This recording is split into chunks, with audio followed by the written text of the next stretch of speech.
back to We Are the Batman. I'm Mike.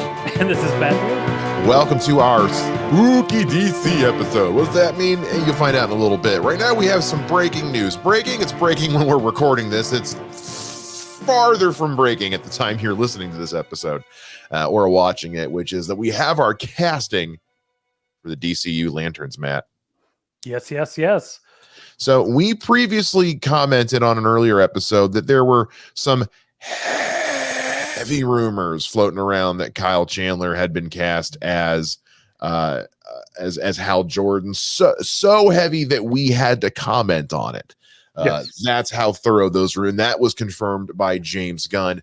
Shortly thereafter, Variety began reporting that Aaron Pierre had been cast as John Stewart, and then it wasn't much long after that James Gunn confirmed that one as well.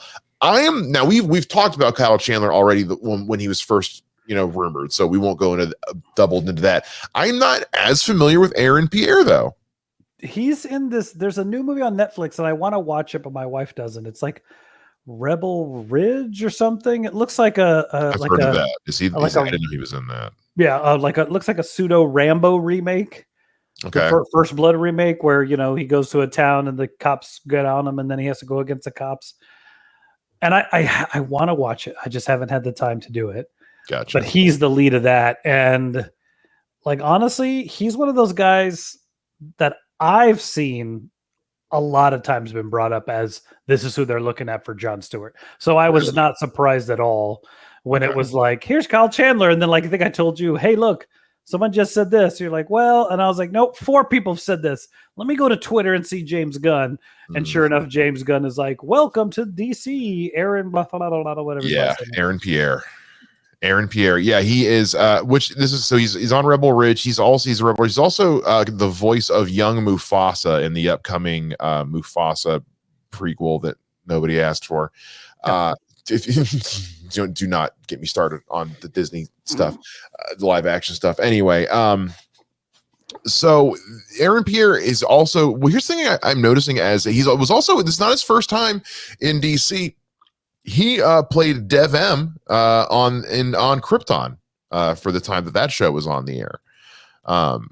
Which I don't know what role. It says he was listed as a main role. I did not see the show. I did not either. Had no interest in it whatsoever. It was one of those things that I heard was rumored, and then pretty soon it was just out, and then it was gone.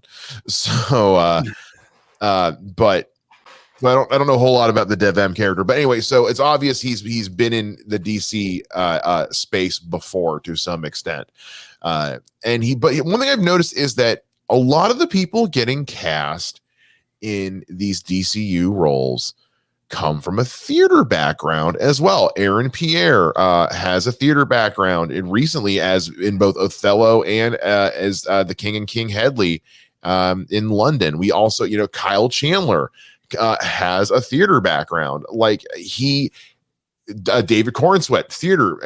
Rachel Brosnahan has done theater. I'm seeing a big trend in they are really, when they say they are looking at talents, they're looking at people who have done all of it, TV, film, theater, who don't balk at any kind, because there are some people who look at stage acting versus theater, movie acting versus TV acting as 3 different things, and then voice acting. It's no, it's all acting.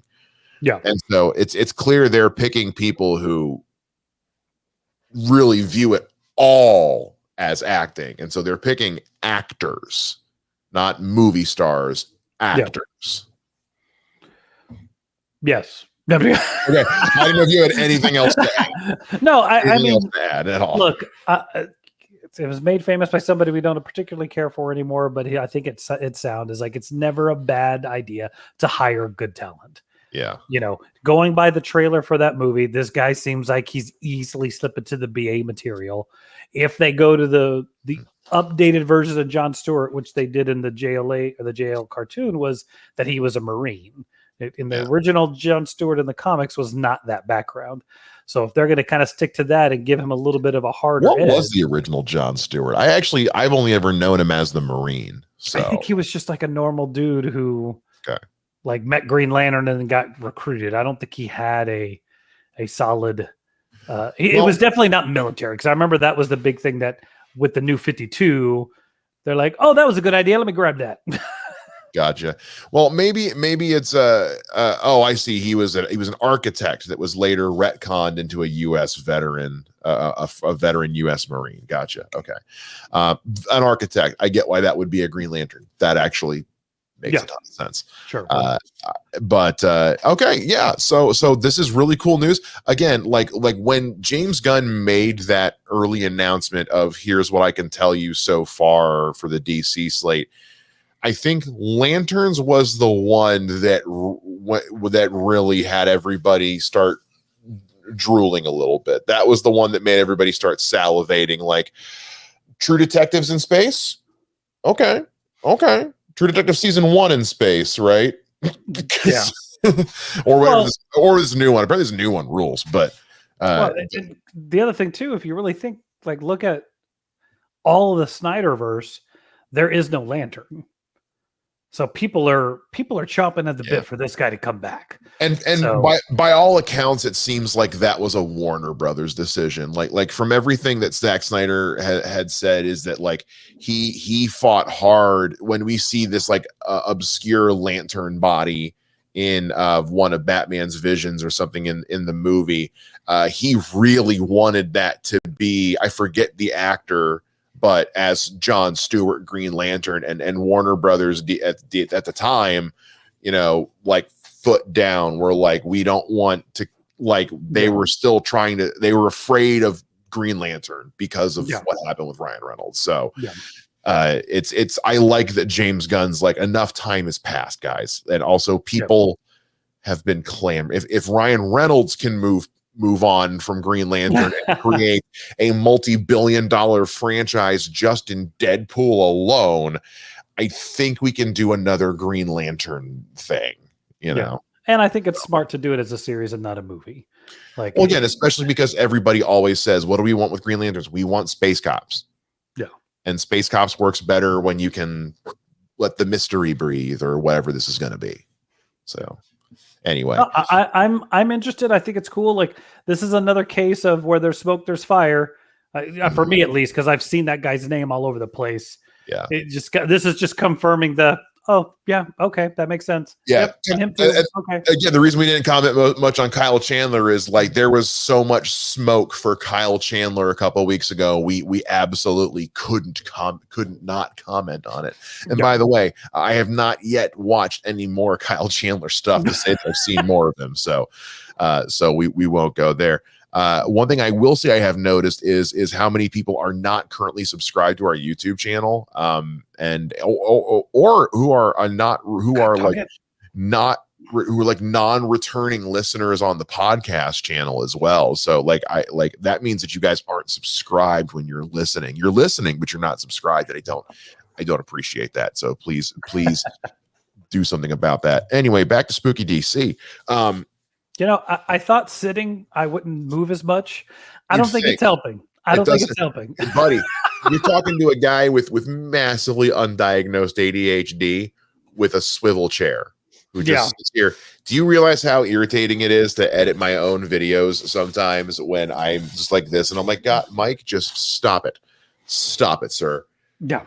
So Spooky DC, we thought it would be fun to do kind of because we don't get to do these very often because we're guys who like structure, but it's nice every once in a while to have an episode where we just kind of wing it. And we're gonna wing it today because it's spooky season. It's probably my favorite time of year. This is the time of year in the weather in Ohio when I thrive. I sit outside every night, just with music playing and you know, Halloween's coming, but you know, it's also spooky Batman season, kind of, you know, go hand in hand too. So we thought we would talk. Matt's idea to wing it with some just some good spooky DC moments in not necessarily just Batman, but mostly Batman. And so Matt, this was your idea. I'll let you take the lead on this one. I mean, I was just like, there are moments in some of these movies, some of these cartoons, some of this stuff where it's just scary. Like you just had that moment of like, this would scare the living crap out of me if I was this person or this was happening around me. And it was just like, given that it's Halloween and it's scary, it's like, why don't we talk about it? Because I think sometimes for me personally, and if I go too off on a tangent, edit this out, is like it's easy to talk about Batman 89. It's easy to talk about Batman the animated series. Sometimes it's fun to talk about something different. And maybe people are like, hey, I've never thought of that. That's a cool conversation. Or they go, I don't give a crap. Go back to the movies. Mhm. But we'll find out when we see the viewership after this goes out there. That is very, very true. Well, what was one that you had in mind? Because obviously you had to have had at least one in mind when you brought this up. So what was it? There's a couple different ones. Like it's kind of funny because a majority of them have to do with the Joker. And the one that really kind of popped out, and we talked about this movie a while back, was that Batman versus Dracula. Oh, I knew you were going to bring that up because I was going to bring that up Yeah, too. when That Joker's in the blood bank. Creepy. Yes.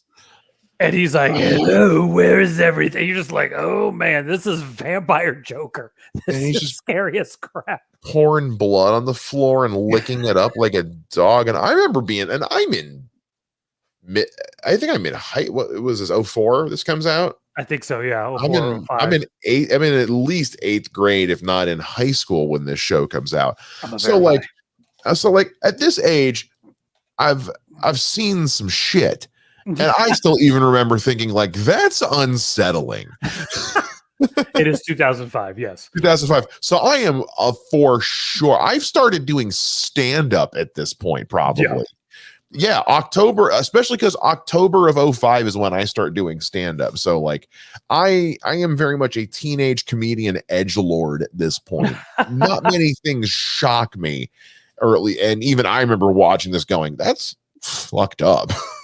Yeah. Well, it's just one of those like, here, look, like even I'm gonna send this to you. Sorry for the weirdness, but like even just the way he looks at this point in this story, it's just, you can show our viewers, listeners, go check the YouTube channel to see what we're talking about, or go watch Batman versus Dracula. It's an awesome movie. It's like awesome, at this point he's been killed by Dracula. So now he's a vampire himself. Well, and they kind of make it. That is one thing I will say they changed up is Dracula doesn't kill them; he curses them. I think was like the one line thing they had to make very clear was that like he isn't killing them; he's cursing them. You're infecting them. They have to be cured in some way. It was that. So you need to make that our thumbnail for this episode. No kidding. Seriously, I might actually. That episode in general is just, I mean, they really were like it's almost like because Batman versus Dracula, and it happened in the comics already at that point, right? Yes, long before that. Well, I'm assuming so. I have to verify that with you now because I constantly think that the Long Halloween was an '80s comic for some reason. But so I'm wondering, how if like the guys making the show went to Warner Brothers and basically just said, "What's the line?" For real, because like I'm going to say this, there's stuff and intensity in this thing that I think is beyond any of the other Batman shows. Like I would put this as beyond maybe the unrated version of Batman Beyond the Return of Joker. Has a couple moments that are beyond what happens in this movie. That's true. Because Return of the Joker is the only one that earned a director's cut. Yeah, and I mean the unrated one when Joker literally fries himself. Well, no, him frying himself was the TV version. The director's version is when Robin shoots a flag into his chest. That's right. Robin straight up just murders the Joker in the director's cut is super messed up. Yeah, because he just starts laughing while he's holding the gun. But anyway, so I think like it's just a creepy scene. Like the whole show is intense and it's fun. It's good. I definitely put it up there with the stuff. But just that moment of him in that blood bank, and you're just like, because of course, to keep it Saturday morning cartoon, quote unquote, the blood is all black. But when you have that moment of like, no, that's all blood. Yeah, Like I'm the glad power's you guys out. You can't see it. you get it. It's all blood. Like they're fighting in the blood. Blood is spilling everywhere. It's just like, oh my And we did a review of this movie last October for Halloween. So if you want to hear our full thoughts on it, like go listen to it. We talk about ad nauseum. And one thing we talked about in that review is the fact that I still stand by this. I think that because of the time, because it comes out as the bridge or halfway through season 1. I think it's season 2. The cartoon starts in 2003 or 2004. Well, but either way, because because of the way where it falls in when it's released versus the characters that are not presented in this movie, because we don't see like Batgirl or anything in this movie, even though they've already been introduced in the show. Yeah. So it leads me. That's why I said in our review, I think that this movie was their pitch for the show. And then basically Warner Brothers said, you can release that as a scary Halloween special, dial back the spooky, then release the show. Yeah. You know what I mean? Yeah. So anyway, yeah, go check out our full review if you guys want to check that. Well, since you brought it up, I'm going to bring up one that I was going to bring up, which is Return of the Joker, Joker getting killed by Robin. Because I only ever saw the director's cut. I didn't see it when it aired on TV. And then I rented the DVD later on when it came out, not realizing my mom rented it for me, not realizing she rented the director's cut. But also, I mean, at the end of the day, he really gives a shit. Yeah. It's not that bad. But I remember I was a young enough kid that I was like, he just shot the Joker in the chest with a flag. I know. And also, like, he did what to Tim Drake? That's dark. Yeah. Before I knew what dark was,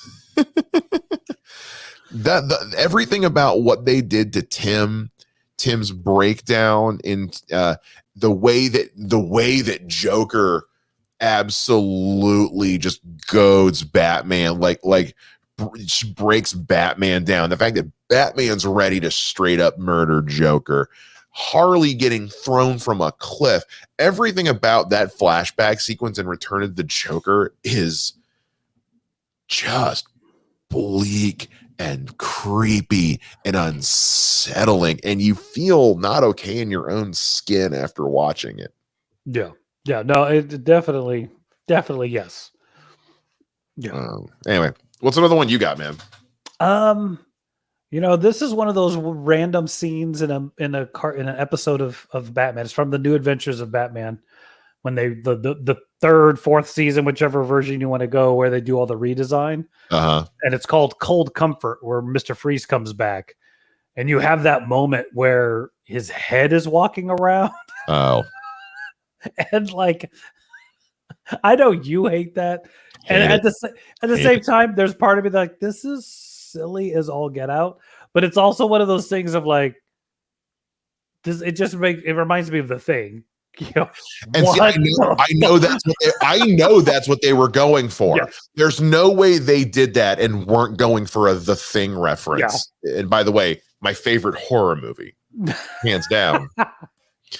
And Mr. Freeze is my favorite Batman villain. And that's why it's one of those, this is like, I feel like they made this especially for me, and yet I hate it. It's like I feel like an ungrateful brat.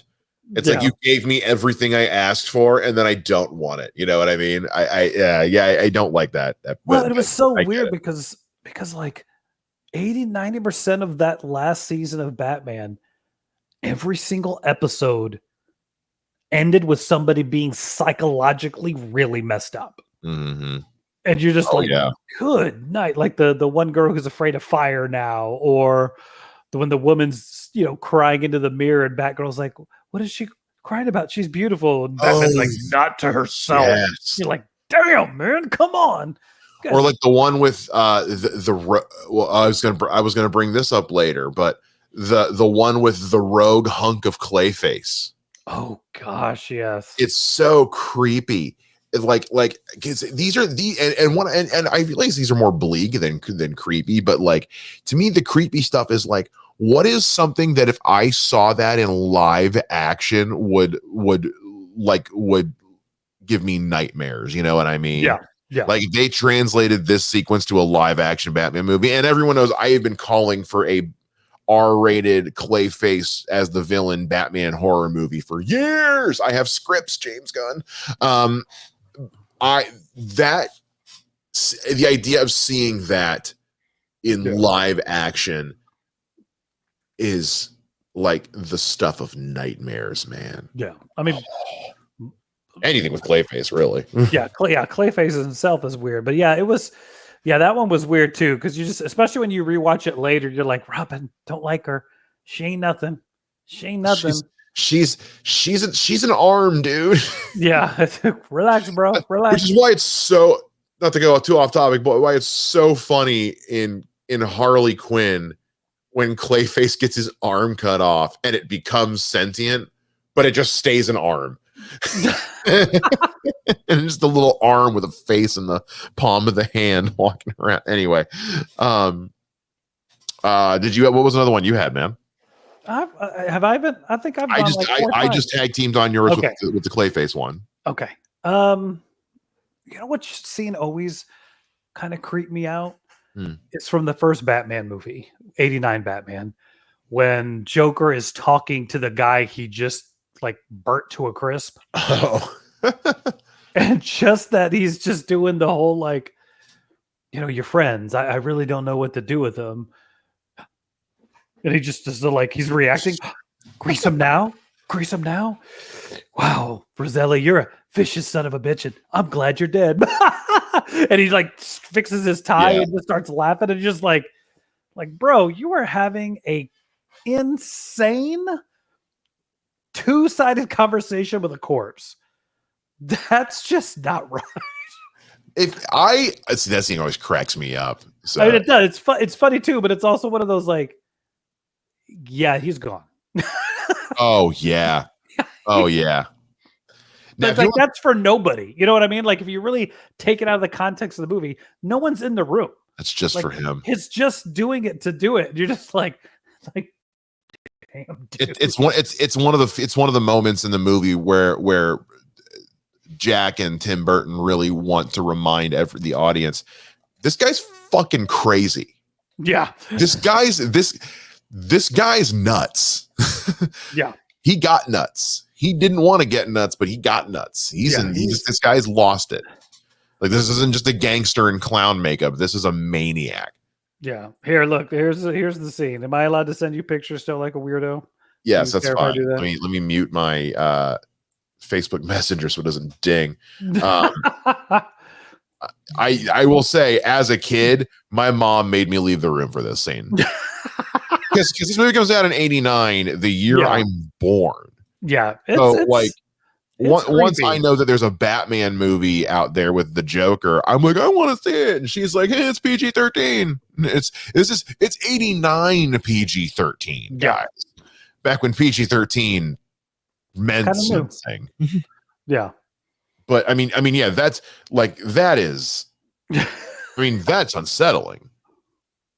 I mean, that whole scene is pretty much like from the moment when there's a whole chunk of the movie that I just kind of never saw as a kid.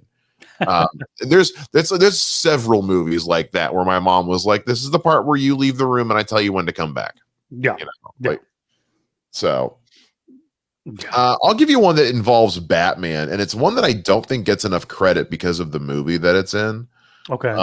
And it's a scene in Batman v Superman, specifically the deluxe edition, the ultimate edition. And that is it's really short. The Predator drop. Because first of all, that's straight out of the video game. Second of all, I saw that in a movie theater. I got to go to a press screening for that when I was still writing for the Examiner, and I was in a packed movie theater with like 200 people, and we're sitting there and they're watching the footage, and like at this point, like we've all seen the original movie, so we're thinking we're going to see something akin to the warehouse scene just happening on a security camera. Yeah. We're not expecting just the Justice shadow to just swoop down. But you know what it is that really does it, that really nails the spooky? It's for like 2 frames, you can see white eyes. Yeah.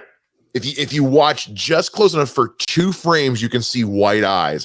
And that's the part that sends a shiver down my spine every single time. I know people have mixed feelings on that movie, but if you take that scene out of context just as it is, that is some spooky shit. They're like, it's the unfortunate thing of like, there are definitely scenes in that movie where like, yeah, Batman is not a fun person to run into.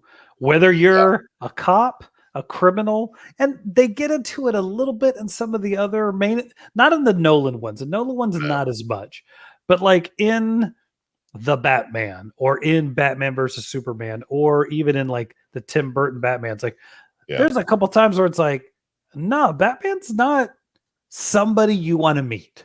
You don't want to be around when he does things. So, but yes, I remember that scene, like when I watched that cut, just going like, whoa, there we go. That's Batman. Oh. Yeah. I think I felt myself and about half the room go about an inch out of their seat. Just like, oh God. It's like when you go to Disney World for the first time and you go to the Bugs Life show and you suddenly realize right at the end that the bench you've been sitting on the entire time is made of rubber and the little thing goes underneath pretending to be an ant and you just go, oh, bug, someone just bit my ass. Yeah. Yeah, oof. That one, and I will say also from that movie, just the scene where we meet Batman, where the cops go in and the people are hiding in the cage, and they're like, "We're here to save you," and they're like, "Don't let us out. It's still here." And they're like, "What?" They're talking about Batman. She closes the gate and points up, and he's just, and then he gets out of there like again. We were robbed of Ben Affleck's solo Batman movie. I Want to Live in the version of the multiverse where we could have had it. But those 2 scenes in that movie are some of the moments where it's like, yeah, that's Batman being a creature of the night. Dude, not to go too off topic. If you want to see some cool ass shit, find the concept art for Batman's suit from Ben Affleck's Batman movie. Really? Oh, it is so badass, dude. Again, as somebody who never liked any of those movies, I'm like, no, that's badass. Oh, I'd wear that bat suit. I'd cosplay as that bat suit. Are you kidding me? I've never wanted to cosplay as Batman in my life, which is a weird thing to say on a podcast that I host, but I'm just not a cosplayer. But I would cosplay as that bat suit. Show everybody. We're on YouTube. I don't want to. Whatever. Show them. It's creepy. It's awesome. What the hell? It's not so much creepy, but it's cool. Great television. I know this is so great. So I know this is such great radio for those of you listening at home. You can't see what we're doing right now. There we go. Is that the one? I think so. Yeah. Yeah. That's cool looking. Yeah. There's a couple other ones I've seen, and I'm just like, man, it would have just been so cool. The one piece of footage we got of, that's it. Yeah. The one piece of footage we got of what's his name is Deathstroke. Like, Manganiello. Yeah. Like, God dog. Yeah. Anyway. Well, the 2 we've seen technically 3 scenes of Manganiello as Deathstroke. One was just the test footage from the set. And then he shot 2 different scenes with Lex Luthor. Remember they reshot it for Joss Whedon's. It ends differently in the Zack Snyder version. That's right. Yeah. So, but anyway, so yeah. See, God, what we could have had. What's another one you got? Let's keep it with Batman for a little bit. You got any others that are Batman focused? I don't know if I have any other ones beyond the one I'm about to talk to you about. Honestly, I mean. Maybe if you get into like Constantine stuff, but no, it's this one scene. I feel like that's cheating. I feel like bringing up a Constantine comic on that's cheating. Yeah. Is actually I do have another one. So let's I'm gonna go to the other one first because I think that's my I just threw two at you. So no, you know which one, especially because it's so off tone. Yeah. For that show. It's that like nearly the entire episode of Chill of the Night. In Batman Brave and the Bold, where like the whole show has been fun. There's been some seriousness. Like there is no tongue in cheek of anything in that entire episode. Yeah. And then the very, very end, because remember the Spectre and the Phantom Stranger have been watching this whole thing voiced by Kevin Conroy and Mark Hamill. And at the end, he's like, it's really funny. It's really odd. Or what a coincidence that debris fell on Joe Chill. Yeah, funny that. And you're just like, bro, you did all this. You did all this just because you wanted to help Batman kill Joe Chill. Is that what you did, Spectre? Is that what you did? Is that what you wanted the Phantom Stranger to do? Like you're just one of those like, yeah, you ain't nice. You ain't good. Dude, the Spectre is the spirit of vengeance, not the spirit of righteousness. Remember that, everybody. Yeah. Well, I want to shift gears a little bit to something we brought up Mark Hamill. Mm-hmm. So to drag this out a little bit longer because I'm having fun. Mark Hamill's portrayal of, bear with me, the Trickster on CW's The Flash. Okay. And it's in the first episode that he did, because he had several other like cameo appearances later on because of multiverse nonsense. But the episode that the main one, the Trickster episode, I think it's in season 2 or season 3, he is so scary. Because it's basically like, hey, what if we gave Mark Hamill permission to play his version of the Joker live action? He's just costumed as the Trickster. I think was it a Flash episode, right? It was a Flash episode. And it's like, what if this Trickster wasn't really a Flash villain? He was like a serial killer terrorist from like the 90s. Because remember, he played the Trickster in the 90s Flash. Yes, he did. Yes, he did. And what was hilarious was they used some of the footage of his Trickster episode from the OG Flash as archival news footage of him as the Flash in the 90s and this version. It was brilliant filmmaking. I mean, truly, like this was the CW. This was CW Arrowverse in its prime. Okay, this is when everybody was like, "Why is this not winning Emmys?" I still stand by Stephen Amell. By the way, he's right. Everybody loved the Arrowverse until it became a joke. But anyway, Mark Hamill in that episode is so unsettlingly creepy because he just goes full dark. And is like, what if the Trickster was just a madman who just got such giddy delight out of murdering people? Wasn't it that he's like with his son? Something like that. And his son's name is Luke, just so he can say, Luke, I am your father. Yes, and there's a whole I am your father joke. It's hysterical. I threw my popcorn at the TV, but I loved every second of it. I didn't care because you know what? When you have the opportunity, you take it. Yes. But specifically, there's always a line in that episode that stuck with me, which is keep in mind, he's been in this solitary confinement because he's like the most dangerous man alive. Like, do not let this man have access to, he's like Hannibal Lecter. Don't give him access to anything, basically. Yeah.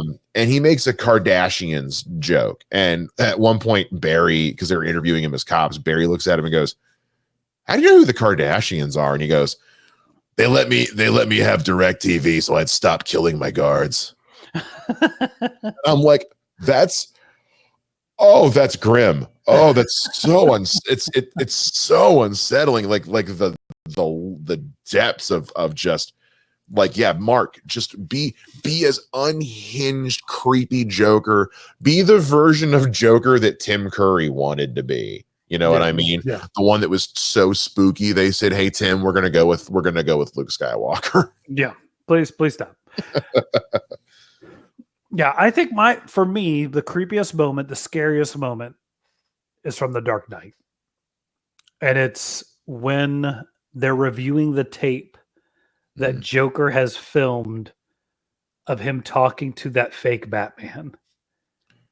And the hand cam stuff. Yeah, and it's the only time in the entire film that he drops the Joker voice. Do you remember what I'm talking about? And he's like, why are you Batman? Why? What do you do? And he's like, look at me. Look at me. And you're just like, oh, good gravy. When he's like, I'm no longer in character. I'm just mad at you now. Yeah. And you're just like, holy crap. Like, oh, that's right. This guy is like, because it's like throughout the entire film, he never raises his voice. He never loses his cool. He's always this manipulator thing. And it's the only time he ever drops the voice. And I just think like the dude is already dead in the movie, but like if that's you and he yells at you like that, you're like, oh, he's gonna kill me.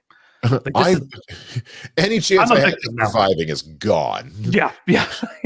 This is now a recovery operation. We are now officially looking for a corpse. Yeah. I'm gonna be a MacGuffin in Act 2. Crap. Yeah. Oh man, poor what's his name from the Breakfast Club. That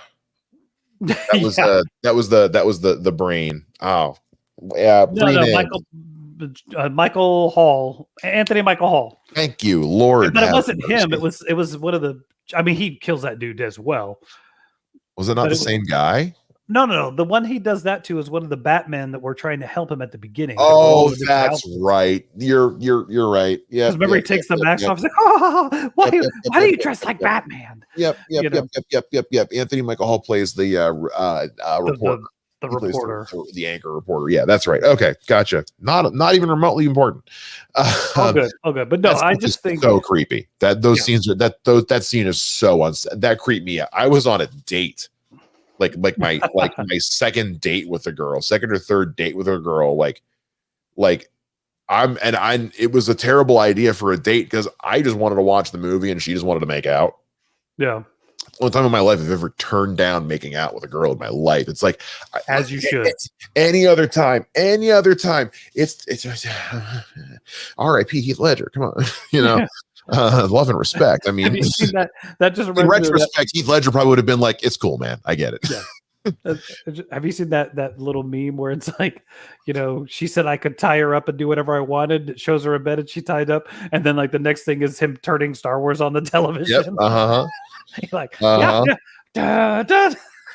So yeah, those are that. But I remember being in the theater, and if anything sucked the desire to make out of the room, it was the look at me, for sure. Again, moment where you felt like half the theater leap an inch out of their seat, like oh, this movie's already been good. This movie ain't here to play. Yeah, because he does like that's just some of the stuff that he does in that film. It's just unsettling as all get out. Like it's that whole, again, what Michael Keaton says is like, there's no reasoning with this guy. Like there's nothing you can do. And, he just wants to watch the world burn. Like there's just people like that. And especially that scene where it's not as creepy, but it just reminds you of like when Batman's interrogating the Joker and he's just beating the crap out of him. Joker's just laughing at him. He's like, I know you're not going to kill me. So I'm just going to sit here and let you punch a crap out of me. And then he's like, you know what? Fine. Okay. I'll tell you what you want to know. And then he lies to his face and catches him in a trap. And you're just like, good night. You're never getting on top of this dude. Like you're never going to beat him. He wanted them to live with the knowledge that they were going to I was going to let you die. Yeah. He's going to let you die. Yeah. So that's, God, that's a good one. I hadn't considered that. I have a hard time. For me, it's one of those like, is it spooky or is it just unsettling? You know what I mean? I But mean, also, where's the line? yeah, Really and truly, both cause a brown trousers moment. Whether you want to say that's true. Yeah, when somebody drops the thing they're doing to yell at you about the thing you're doing, you yeah, know, it's just not that that's not a good thing. You never. man. If I had to pick one from Heath Ledger, it's probably, oof. God, that's a good one. See, for me, I think it's more of, I always go to the boat scene Yeah, because I love that moment. I really do. I love that Gotham proved Joker wrong. yeah. In no way, shape, or form do I believe that happens in real life at all. I think both boats explode because both groups of passengers are going to immediately start rioting, and passengers or prisoners alike. Like there's no way at least one of those boats isn't exploding. I'm sorry, there's just not. And It's also, if it's not for the fact that Batman stops Joker from blowing it up himself yeah, right there at the end. Excuse me, as a burp in the microphone. There's also, I also just don't see a universe where Joker doesn't, even if one of them had blown up the other ship, there's no way Joker doesn't still just blow up the other ship anyway. You know what I mean? yeah, There's no way, without Batman stopping him, there's no way both of those ships don't blow up. yeah, So, but I will say the fact, what's so like just unsettling about that is that it's more of like just that foresight. yeah, You know what I mean? yeah. But I mean, everything about that movie is just, again, it's one of those, it's like, is this creepy or is this just fucking brilliant? It's just it's scary when you have that thought in your mind of like somebody who's using this massive Machiavellian intelligence to cause the world to burn. Yeah. You know, most people like that, like Batman, are using their intelligence to do something. But to Yeah. have this guy who's just like, what I'm going to do is I'm going to do a heist where I steal all this money and I'm going to tell all the people who are working on the heist to kill the person that they're doing the job once they're done. And I'm going to plan it to a point that I can leave on a school bus and hide myself amongst other school buses. The level of planning and intelligence that takes is scary because you have to not care about people. You have to have the timing right. It's just insane. It's Yeah. especially like when you watch that scene afterwards and realize he's there the whole time, making sure these guys are doing the thing he wanted them to do.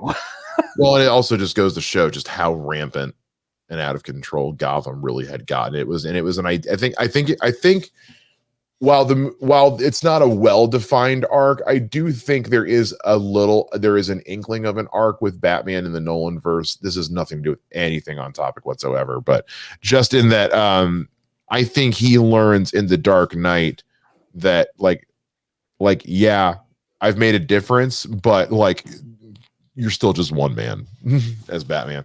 Because there's no way the Joker doesn't get that in fingers involved and intertwined in the inner workings of literally everything if the city's not just FUBAR. Well, I would almost take it a step farther of like, you know, kind of like what it says, like at the end, in order to be the hero of the city, you cannot be clean. Yeah. You cannot be clean and be Batman. You have to be dirty. Yeah. So well, I want to go into a couple more here just before we wrap it up here. I want to talk about some comic stuff. Because especially because it's one that we did on this show and that we both like. And but the Cult. yes. When I mean pick a page, but mostly it's mostly when Batman realizes that he's been drugged into breaking his rule, that he's just killed a shitload of people for Deacon Blackfire. And it's one of those, like, especially because of just how well it's written, like you really, through Batman's inner monologue and even external monologue, as he talks to himself, is so, I mean, everything about when he is drugged and desperate and scared in Deacon Blackfire's, cult dwelling under the sewers. I was just as scared reading that book. Again, listen to our full review of that book. It's an old episode, old as shit episode. Yeah.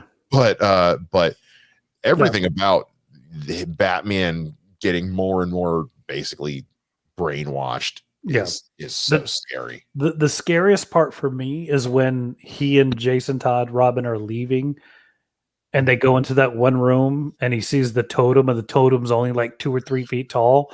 And Jason's like, "Is this the totem you were talking about?" Yeah. And he was like, "I was drugged. It has to be, but I was drugged. So it must have seen," because in his vision, drugged up nonsense, it's like this 10-foot tall, like menacing thing. And you're just like, yeah, dude, you were gone. Yeah. Holy shit. Another one I wanted to bring up, we brought up the show earlier, but is from The Batman. It was from I think season 3, but it's Strange New World. It's the one where Strange releases the virus and starts. It's the zombie episode. Yes, the fourth. I think it's 4th season. And it's the one where but it's the one where you find out, like, right at the end, oh, Batman's the one who's been infected all this time. Yeah. That was when that once, because again, I was young enough that, like, I hadn't figured out all the tropes in Hollywood yet. So, like, when I first saw that, I was young enough that I was like, oh shit. But just that concept alone is so terrifying. You know what I mean? If people ask me, like, the stuff that scares me, like, monsters don't really scare me. Ghosts depends. Curses, but mostly it's like it's mental stuff, psychological stuff is what scares me. A movie that I refuse to watch because it is everything that is triggering to me is a movie called Unsane. It was made in 2017, filmed entirely on an iPhone 7, by the way. Okay. And by all accounts, great movie. Not great, good movie, but it's basically like what this woman gets thinks she's going in for therapy and winds up getting roped into what is an insurance scam and is basically falsely committed. And it's the idea is, how do you prove you're not insane? Yeah. There's no way. There's no way. And that is one of, like, my deepest, darkest fears, that I have to prove I'm not insane. Yeah. And so this zombie episode of the Batman Strange New World really that was how I think this is how I first started to realize I had that fear. Yeah. I didn't know what that fear was. All I know is I watched the episode and I was like, don't like that. I never need to see that again. Yeah, that one was on one of my lists. I think of it was just a cool concept idea, but also, like you're saying, like, creepy as all get out. Yeah, that's scary. That's I don't even like thinking about it. But that's also what makes Doctor Strange such a compelling Batman villain, is because it's all psychological. And he's saying Hugo Strange, guys. Don't yell at him because he's talking about the Sorcerer Supreme. Am I calling him Doctor Strange? Professor Strange. Look, this is what happens. Look, we all know who I'm talking about. We all know who I'm talking about. We all know who I'm referring There's that to. one guy who's going to come out and say, you don't know. So we know. So stop. Don't come at us. This is me holding that person by the scruff of their neck and shaking them and telling them to go away. Thank you for the engagement in the comments. Man, there's been some, I mean, honestly, like, even as we're going, I can probably pull like 10 more out of my butt. There's been some great ones. I mean, a lot of stuff from the 90s, especially 90s Batman was demon-y. Yeah. I don't know why, but it just was. But did you have any others, man? No, because when you went to the comic book, the Cult is another one. I know you don't particularly care for it. Oh God. But yeah, I know. Arkham Asylum. There's the moment with when you see what they've done to poor Two-Face. Yeah. And you're just like, Yeah. like, guys, what are you doing to this man? Like, I know you're trying to help him, but now he's literally sitting on the floor crapping himself because he can't make a decision. And you get into that whole, like, how much does this really help? Are you really doing things? And then at the end, you realize maybe he was cured. Yeah. Because I can't remember. Do you remember the end? Did we discuss that? What I actually remember happened? that he just kind of walks out the door. He's the one they tell him. Guys, if you want another really old as shit episode to go back and listen to, where we talk about comic books, go listen to our review of Arkham Asylum and hear how much I, Mr. Positivity, fucking hate this book. It's creepy, but no, yeah, the whole thing was that Batman gives Two-Face back his coin and tells him, like, hey, you flip it, tell him whether they're going to kill me or not. And he flips it and says, oh, he can leave. And then it actually had come Scar up and they were supposed to kill him. And Two-Face is like, who cares for you anyway? And it was just like, that's so weird. But all that to say, like, that part of the fact that they had broken him down so horribly, it was just like, this is I don't like this. Nobody else can see this but me, but I have LED lights on the back of my TV, like those LED strips to, for ambiance and all that. And it creates this weird reflection on this glass vase that I have on the shelf behind my TV. It makes it kind of look like, in the right light, looks like a weird, creepy live action Gengar smile. It's creepier than the Arkham Asylum comic book. I know. Mike doesn't like that one. He loved Last Arkham. Not one bit. Loved Last Arkham. Cannot stand the Arkham. I will throw this at you if we're talking Arkham Asylum though, because we haven't talked. And of the two of us, you wouldn't know. So let's go video games a little bit though. In the Arkham Asylum video game, I will say they do, in the games in general, but particularly in Arkham Asylum, they do a great job of building ambiance and aesthetic with everything, but particularly when you have to do, there's these scarecrow missions that are just like, they're terrifying. I mean, they're stressful and they're spooky, but when Scarecrow becomes the big bad of Arkham Knight, and for the first time in like ever, Warner Brothers and DC really just let Scarecrow flex a little bit. You know what I mean? As my cat knocks a whole bunch of crap off my shelf over there. I don't know if you heard that or not. But they really just let Scarecrow flex in the Arkham Knight video game. And say what you will about that game, but that aspect of it was really good, because it's like, yeah, let's let the fear-based villain cook. Yeah. You know what I mean? And I mean, there are some, everything about like the Scarecrow based stuff in that game is truly horrifying. But I think the thing in that game that really just takes the cake is, spoilers if you've not played Arkham Knight at this point. Came out in like 2014. Yeah. So it's at least 10 years old. Anyway, in this part in the game, Joker is dead, but Batman got infected with this Joker blood-based virus in the previous game, and he's kind of slowly going insane. To add on to that, Scarecrow has developed like the H-bomb of all fear toxins, okay? And Batman gets full-faced with it.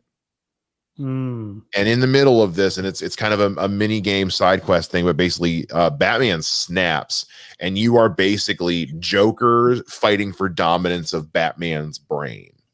Oh, jeez. And then you become, but what ends up happening is it becomes a first person shooter from Joker's perspective with like a big old shotgun. But it's Joker getting lost in the halls of Batman's mind as Batman tries to kind of lock away the Joker for good. And it gets fucking scary. It's one of those, the vision, because it's like all you have is, it's just a dark like mausoleum hallway. There's no windows, there's no candles. It's just, you got a shotgun with a flashlight on the end of it.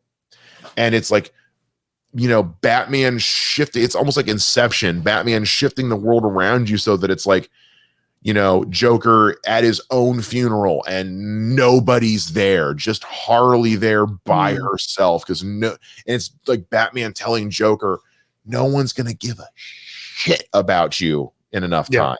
You're gone, and eventually everyone will forget about you, but no one will forget about me.